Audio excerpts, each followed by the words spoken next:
صرف خوشی اور آرام ہی نہیں بلکہ مصائب و مشکلات کی جگہ بھی ہے۔ ایک دن سدھارتھ نے ایک خواب دیکھا کہ ایک بوڑھا کہ جو چل پھر نہیں سکتا، اس کے ساتھ ہی ایک آواز آتی ہے کہ ایک دن تو بھی ایسا بوڑھا اور بے بس ہو جائے گا۔ پھر دیکھا کہ ایک شخص بیمار ہے اور درد سے چیخ رہا ہے۔ وہی آواز کہتی ہے کہ تو بھی ایک دن ایسے ہی درد سے چیخے گا۔ پھر دیکھا کہ ایک مردہ زمین پر پڑا ہے اور اب وہ آواز کہتی ہے کہ ایک دن تو بھی ایسے ہی مر جائے گا۔ اس خواب نے گوتم بدھ کی سوچوں میں ایک انقلاب پیدا کر دیا۔ اب وہ اپنی بیوی، بچے اور راج پاٹ چھوڑ کر سچائی کی تلاش میں نکل کھڑے ہوئے۔ قیمتی لباس و زیورات اتار ڈالے اور فقیروں جیسے کپڑے زیب تن کیے۔ کئی برس تک ایک جوگی کی طرح اس فکر و تلاش میں پھرتے رہے کہ دنیا کے دکھ درد سے رہائی کیسے ممکن ہو۔ کئی برس ریاضتیں اور فاقے کیے، اپنے جسم کو تکلیفیں پہنچائیں۔ آخر معلوم ہوا کہ ابدی خوشی کا ذریعہ یہ نہیں۔ آخر کار گوتم جنگلی انجیر کے ایک درخت کے نیچے مراقبے میں بیٹھ گئے اور عہد کیا کہ جب تک انہیں صحیح جواب نہ مل جائے وہ اس درخت سے نہیں اٹھیں گے۔ بالآخر گوتم کو عرفان کی روشنی نظر آئی اور انہیں اپنے سوالوں کا جواب مل گیا اور وہ گوتم سے گوتم بدھ بن گئے۔ بدھ کے معنی ہے خدا کا عارف۔ یہاں سے وہ نوع انسانی کے لیے توحید کا پیغام لے کر نکل کھڑے ہوئے اور ہندوستان کے کئی شہروں میں جا کر لوگوں کو دیوی دیوتاؤں اور بتوں کی پوجا کے بجائے ایک خدا کی عبادت کا درس دیا۔ کئی شہروں اور دیہاتوں میں تبلیغ کے بعد گوتم بدھ اپنے آبائی شہر کپل وستو پہنچے۔ جب آپ یہاں سے نکلے تو ایک شہزادے تھے، لیکن واپسی پر آپ کی حالت ایک فقیر کی سی تھی۔ بوڑھے بادشاہ یعنی آپ کے والد، آپ کی بیوی اور دوسری رعایا سب نے آپ کا واز سنا اور آپ کے چیلے بن گئے۔ عام طور پر یہ سمجھا جاتا ہے کہ بدھ مت خدا کے وجود کے حوالے سے خاموش ہے، لیکن ایسا نہیں ہے۔ بدھ مت کی کتابوں میں خداوند کا ذکر واضح الفاظ میں موجود ہے، جبکہ گوتم بدھ کی تعلیمات میں حضور نبی کریم صلی اللہ علیہ وآلہ وسلم کے ظہور کی نشاندہی بھی ملتی ہے۔ گوتم بدھ کہتے ہیں کہ میں پہلا بدھا نہیں ہوں اور نہ ہی آخری ہوں۔ ایک وقت میں ایک اور بدھا اس دنیا میں آئیں گے۔ وہ زیادہ پاک ہوں گے، زیادہ روشن اور پرنور اور متریا ہوں گے۔ Gospel of Buddha. متریا کے معنی رحمت کے ہیں اور بقول گوتم بدھ وہ آخری بدھا یعنی رسول ہیں اور جلد ہی اس دنیا میں آئیں گے۔ ابتدا میں گوتم بدھ کی تعلیمات خالصتاً توحید پر مبنی تھی، جس میں معاشرے کے ہر طبقے کو برابری حاصل تھی۔ چھوت اچھوت کا کوئی نظریہ نہ تھا۔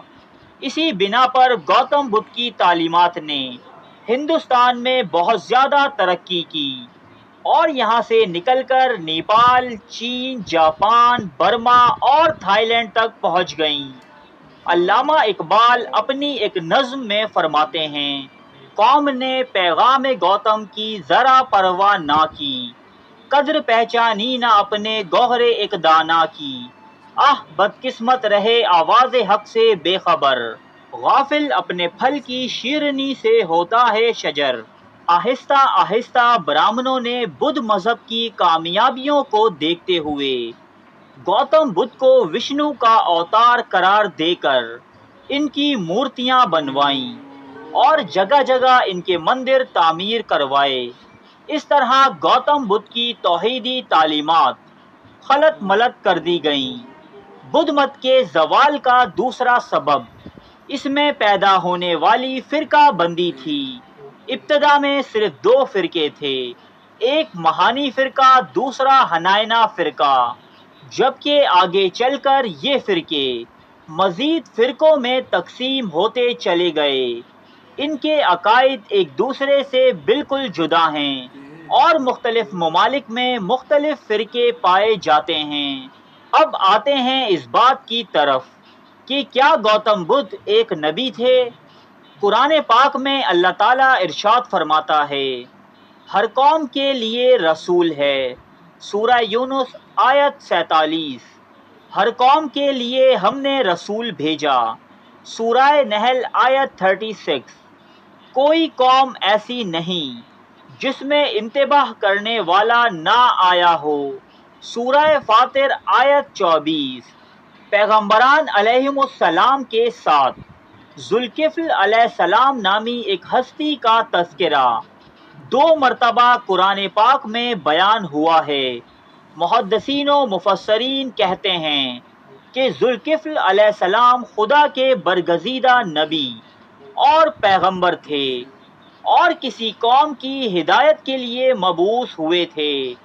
اس بارے میں حفظ الرحمان سہاروی قصص القرآن میں تحریر فرماتے ہیں، بعض معاصرین کا خیال ہے کہ ذوالکفل گوتم بدھ کا لقب ہے، اس لیے کہ ان کے دارالسلطنت کا نام کپل تھا، جس کا عربی تلفظ کفل ہوگا، اور عربی میں لفظ ذو صاحب اور مالک کے لیے استعمال ہوتا ہے، اس لیے یہاں کپل کے مالک اور بادشاہ کے لیے ذوالکفل کہا گیا ہے۔ معاصرین کا یہ بھی دعویٰ ہے کہ گوتم بدھ کی اصلی تعلیم توحید اور حقیقی اسلام کی ہی تعلیم تھی اور اس کی موجودہ شکل و صورت دوسرے ادیان و مذاہب کی طرح مسخ اور محرف شدہ ہے۔ قصص القرآن جلد 2۔ ترجمہ: قسم ہے انجیر کی اور زیتون کی اور طور سینا کی اور اس امن والے شہر کی، یقیناً ہم نے انسان کو احسن تقویم پر تخلیق کیا۔ سورہ 3۔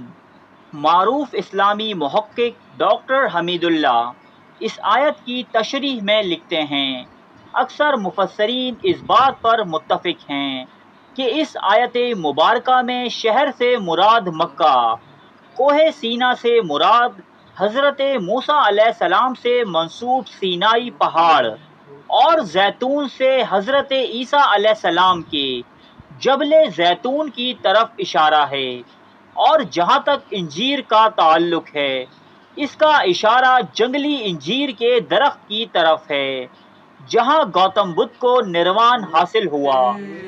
نقوش رسول نمبر جلد 2 صفحہ نمبر 614۔ اس کے علاوہ اور بھی بہت سے اسلامک اسکالرز نے گوتم بدھ کے حوالے سے اپنی آراء کا اظہار کیا ہے۔ ان تمام آراء کو ایک ویڈیو میں شامل کرنا دوستو ویڈیو آپ نے دیکھی، کتنی انٹرسٹنگ ویڈیو تھی، اور اس میں انسان کو سوچ پیدا کرنے میں یہ کافی جو ہے ہیلپ کرتی ہے اور انسان کو سوچنے پہ مجبور کرتی ہے کہ یار اللہ تعالیٰ نے ہر دنیا کے ہر کونے میں نبی بھیجے، پیغمبر بھیجے، سو ہمارے جو محققین، ہمارے جو مفسرین اور بڑے عالم، وہ جنہوں نے یہ حوالے دیے، لاسٹ پہ آپ نے سنا کہ کس طرح سے گوتم بدھ توحید یعنی ایک اللہ، لا الہ الا اللہ، کوئی معبود نہیں اس کے سوا، صرف اسی کو پوجو، بتوں کو نہ پوجو۔ اور آج جو گوتم بدھا کی تعلیم چل رہی ہے وہ تو بالکل ہی ڈیفرنٹ ہے۔ وہ اس طرح کہ گوتم بدھ کے خود کے لوگوں نے، ان کے ماننے والوں نے ان کے خود کے پتلے بنا کے ان کو پوجنا شروع کر دیا، تو وہ گوتم بدھ کی تعلیم سے تو بالکل فارغ ہو گئے، ہٹ گئے ان کے رستے سے۔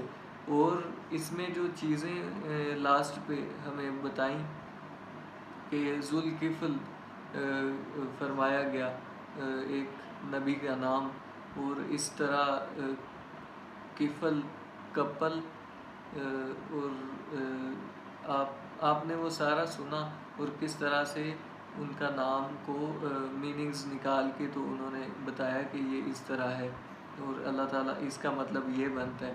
تو جہاں کے وہ بادشاہ تھے، شہزادے تھے، اس جگہ کے بادشاہ کے طور پر اللہ تعالیٰ نے قرآن مجید میں یہ ارشاد فرمایا. اور انجیر کے درخت کے نیچے انہوں نے مراقبے کیے تھے. سو اللہ تعالیٰ نے انجیر کا درخت اور انجیر کا پھل کا ذکر زیتون سورہ 3 میں کیا. تو کافی ساری نشانیاں ملتی ہیں اور ہو سکتا ہے کہ یہ اللہ تعالیٰ کے پیغمبر ہوں، نبی ہوں.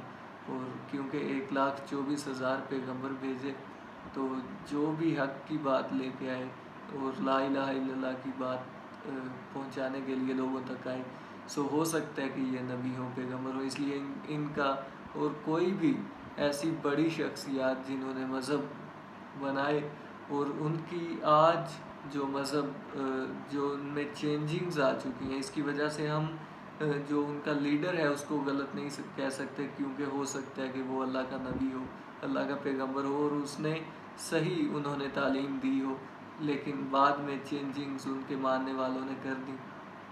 سو ان کا ادب ہمارے لیے لازم ہے کیونکہ ہم نہیں جانتے، اللہ تعالیٰ بخوبی جانتا ہے. سو دوستو، ویڈیو آپ کو پسند آئی ہوگی. ملتے ہیں نیکسٹ ویڈیو میں، تب تک کے لیے اللہ حافظ.